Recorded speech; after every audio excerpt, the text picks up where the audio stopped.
মাসে অন্তত একবার শ্মশানে যেও। সঙ্গে মোবাইল নয়, সঙ্গী নয়, কর্মের উচ্চাটন নয়, পরিবারের তাড়না নয়, সঙ্গী হবে শুধু একাকিত্ব। দেখো, অবিশ্রান্ত ঢেউয়ের মতো ভেসে আসে এক মৃতদেহ, ঘিরে পরিজনের ভিড়। নাম ছিল হয়তো তার, কিন্তু এখন সে দেহ মাত্র, সমী বডি। সারা জীবন দায়িত্ব আর কর্তব্য নিষ্ঠা কাঁধ, আজ অবহেলায় দায়িত্ব মুক্ত। নেই কোনো পিছু টান, ভালোবাসার মানুষকে চিরদিন ভালো রাখার অনর্থক, প্রতিজ্ঞার চির অবসান। সহযোগী আলিঙ্গন আর রোমকূপের উত্তেজনা ছড়াবে না, প্রিয় করস্পর্শের অব্যক্ত পুলকে গেয়ে উঠবে না। বসন্ত বাতাস, রোদ, বৃষ্টি, ঝর্ণা, 7 রঙে উজ্জ্বল। চোখের ক্যানভাসে আজ শুধু একটাই রং, কালো, শুধু কালো। তারপর এসো আগুনের কাছে, সর্বগ্রাসী লেলিহান খিদে নিয়ে জ্বলছে সে অনন্তকাল।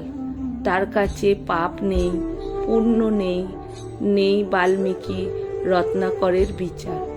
যে কোনো মানব শরীরে তার তৃপ্ত দৃপ্ত অধিকার।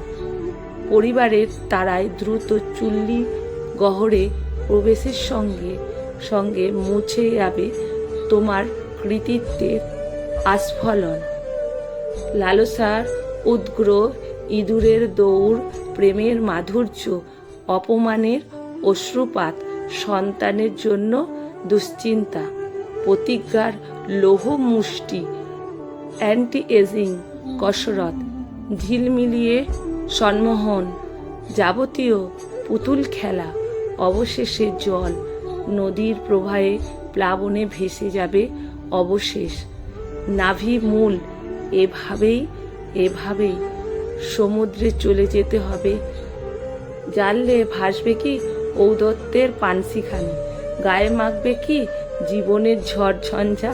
বলো, এ সত্যকে এড়িয়ে কোথায় পালাবে তুমি, কোন জায়গায়?